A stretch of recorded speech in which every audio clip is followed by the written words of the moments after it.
Hello and welcome to Dukascoop TV. Today I'm joined by Jean-Pierre Joly, lecturer at UBIS, to discuss the recent revelations that have caused concern about ethics in the banking sector. Welcome, Jean-Pierre. Thank you. So Barclays was fined $450 million by UK and US regulators because it fixed rigged rates between 2005 and 2009. Can you tell me a little bit more about this and how it's going to affect the banking sector? Well, in fact, the manipulation of the LIBOR had to improve the image of the different banks who participated in this manipulation. Barclays was not alone. Nevertheless, this is quite shocking, since nobody was aware of this, and that what is even more shocking is the fact that the Bank of England seemingly was aware of it and hinted at Barclays to enter into this mechanism. And so, yes, some people, officials and top politicians did know about this. Why did they keep quiet, and how do you think they are going to get punished? Well, why they kept quiet, perhaps different reasons. The financial world and the financial center of London is a huge taxpayer, offers also a lot of jobs, although I'm not sure this was the main concern of the people who kept quiet. Nevertheless, this may have an impact. This may have had an impact on their behavior. As to the punishment, I'm not so sure. We have examples of similar incidents which have happened in the past, I think, amongst others, of Dexia Bank, where a politician was sharing the board, and nothing happened really to him. He was blamed in the press, but not really punished.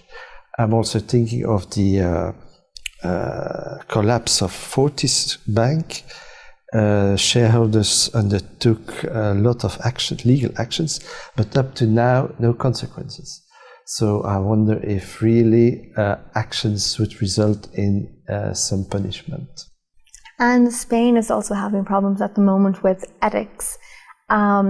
Rodrigo Rato, the former International Monetary Fund chief, is being investigated into. Can you tell me a little bit more about this? Well, yes. Mr. Rato has now problems.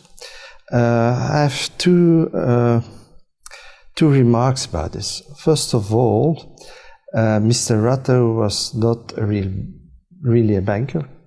He was heading IMF, but IMF is not a bank as such. It's more an institution which has political weight, but which is not run as a bank. This is the first remark. Secondly, this is my second remark, is the fact that the problems of Bankia, which is headed by Mr. Rato, who was headed by Mr. Rato, in fact, the fact that Bankia is the result of the merger of several savings banks and has been listed later on the stock exchange, the problems seem to have occurred during this time. So it's true that Mr. Rato has a responsibility, but other people too have a responsibility. I mean by this, the regulators, the Central Bank of Spain, the auditors, because they should have seen also that things were not completely as they had to be. And let's move on to training. What aspects of ethics is covered in training?